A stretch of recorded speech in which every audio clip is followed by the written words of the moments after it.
Hello and welcome to what will be episode 6, the first show after our pay-per-view Emergence. This is the Emergence card here. As you can see, we got a 50, almost 1,000 people in attendance. So, good show. Eddie Edwards retained, EC3 defeated Moose, Good Brothers win. You know, as you can see, you can check it out in the last episode. I think it's a good episode, so it's worth a check out. We'll just move straight into today's episode of Impact Wrestling. So we open up with the similar segment to what we always do. Josh Matthews and Don Callis just running through the events of Emergence. Then we have Moose. EC3 should not be on screen, but that's fine. Moose storms the ring at Impact. Started yelling for EC3 to come because obviously EC3 stole his belt. He stole the TNA World Heavyweight Championship from Moose after Moose refused to put it on the line. You know, Moose is screaming for EC3. EC3 never arrives. Moose is maybe roughing up guys at ringside, roughing up referees, stuff like that, throwing things around. Because we've got to kind of paint Moose as a badass again. Like, the people at ringside have to be afraid of Moose. He's throwing around chairs and stuff. And, you know, until maybe someone like Don Callis gets in the ring, or one of the backstage guys gets in the ring and goes, look, EC3's not here tonight. Not here tonight. And then Moose sort of calms down, maybe lays out another referee, you know, and then gets out of the ring. So he roughs up everybody at ringside. No EC3 tonight. Moose is missing his title though, although he technically didn't lose it, although the belt technically doesn't exist. Then we open with Kelly Ray defeating Kimberly in 7:46 with a super kick in a 37. Not a bad rating. Kimberly gets a 40, Kelly Ray gets a 34. Maybe we should use Kimberly more often. I believe she said as a babyface in this though. And we probably need more heals, so I might have to switch her up at some point, but at the minute she's fine where she is until we need to use her more. After the match, we cut backstage to an interview with Melissa Santos, who I did admittedly kind of forget was on our roster, and she is interviewing RVD and Kitty Forbes. RVD comments on the fact, when asked about what he thought of Sami Callihan's stunt that he pulled at Emergence, of course, instead of them showing off Kitty Forbes' new calendar, it was just cut to a screen of Sami Callihan. No, none of the Sami Callihan on her body or whatever it was that Impact done. Just Sami Callihan in a room talking about RVD. And RVD says he's not worried about Sami Callihan. Sami Callihan isn't his league, is not his level. RVD is a legend in this business, and Sami Callihan couldn't lace his boots. RVD looked excellent, 42 rating. Good continuation to the show. Then we had a good X Division match, in my opinion. Daga versus Trey, 42 rating, as Trey defeats Daga in 11:46 with the Yoshi Tonic. Daga 41, Trey 45. Good match. You know, need to get both these guys on TV a bit more. Probably, I'm assuming, was penalized for, where is it? Yeah, odd face heel combination. So, and both of them were really nice for stamina bets, I think, because I had them go all out for those 12 minutes to try and boost the rating a bit. Then after the match, something we talked about in our booking show, if you guys watched that. Of course, the episode's not up at the minute as I record it, but it should be up later. Talking about, as Daga does not speak English, you know, we see him come back after his loss. You know, we cut to commercial break after Trey's win. After we come back from, you know, scenes that happened during the commercial break, Daga's backstage. Hernandez approaches him and says, look, kid, you know, been around for a long time. You're still semi-new to Impact Wrestling. You know, why don't I give you a hand? Daga, this for now, just, he walks on by Hernandez, not really interested in what Hernandez has to offer. And of course, we're towing the line with this.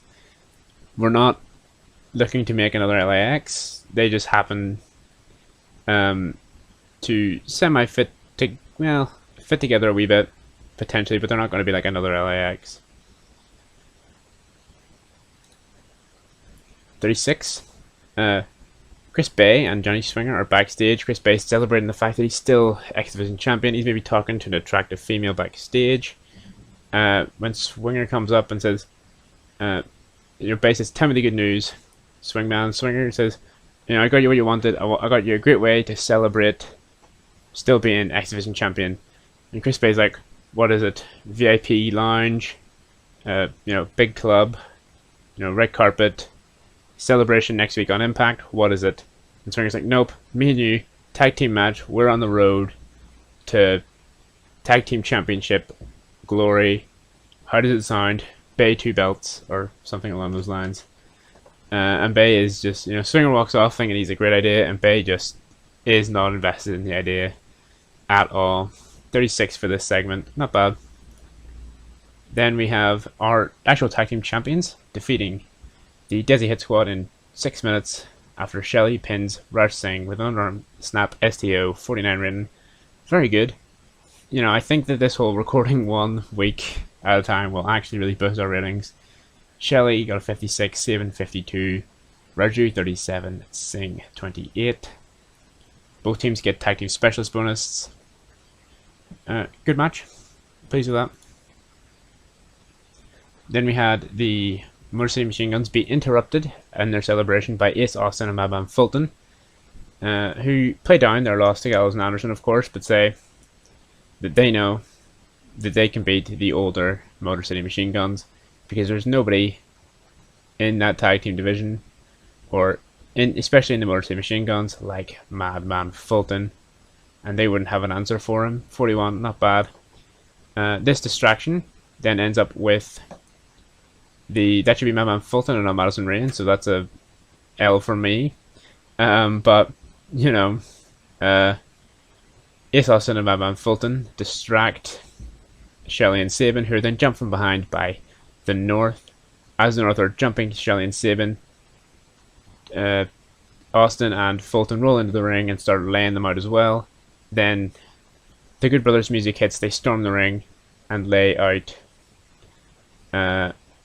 they sort of lay out Austin and Fulton, and the North and Fulton and Austin are able to sort of escape with their tails between their legs, as Gallows and Anderson sort of give the Guns, well, they don't give the Guns a hand up, they turn to look at the Guns stand there having picked back up their titles, and the two teams sort of exchange a nod. So there's clearly respect at the moment, but not, they're not pals. Then we have Madison Rain returning from apparently her angle involving beating down the Guns. We have her interviewing Kylie Ray. Smiley Kylie talks about the fact that she thinks she put in a good performance for herself. That would be last week. Yeah, 3 days ago at Emergence, and she's just on the road trying to get back into the title picture. And she's interrupted by Tennille Dashwood.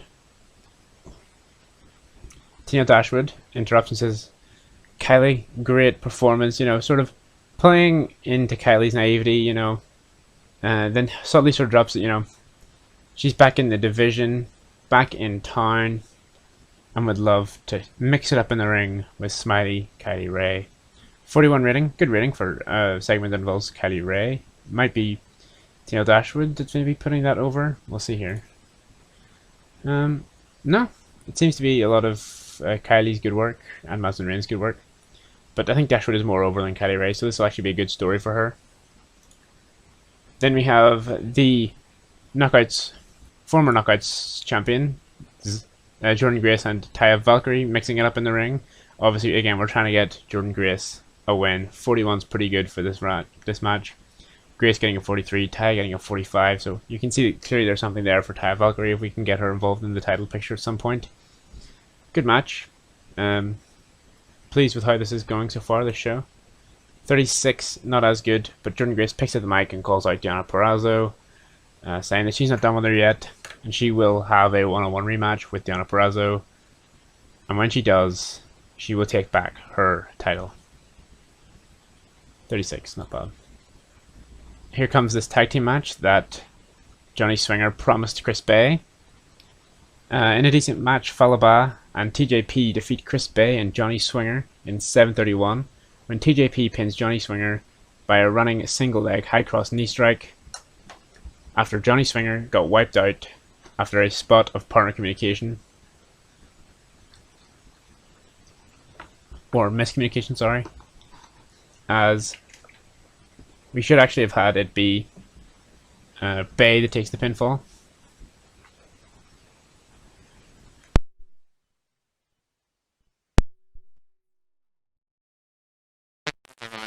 takes the pinfall, and Swinger has a miscommunication, causing TJP to pin the X Division champion. 40 segment rating, 28 for Bay, or 28 for Swinger, 48 for Bay, 49 for TJP, 33 for Ba. So as you can see, TJP sort of around that Chris Bay level. So this will be his short-term X Division title feud. After the match, 29, not a great segment. Chris Bay is in shock as Johnny Swinger has caused him to lose to TJP. And of course, P and Falaba are celebrating like mad on the entrance ramp, partly in shock themselves.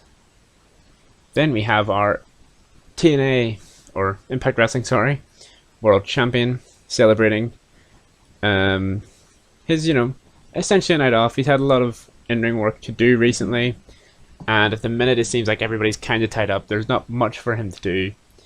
So as far as he's concerned, he's going to take a back seat, watch the main event tonight, which is Willie Mack versus Eric Young, and enjoy himself. And then next week he'll be back on the grind, on the build to Bound for Glory in 2 months' time. 49 rating, good rating. Hopefully, I think this could be a good show, but we'll see. And then 46, not as good as I wanted the main event to be. Eric Young defeats Willie Mack in 15:49 by pinfall with a wheelbarrow neckbreaker. Young got a 46, Mack got a 35. He was off his game. Not bad dirt sheets. EY is holding back, as was Willie Mack. Mack is inconsistent.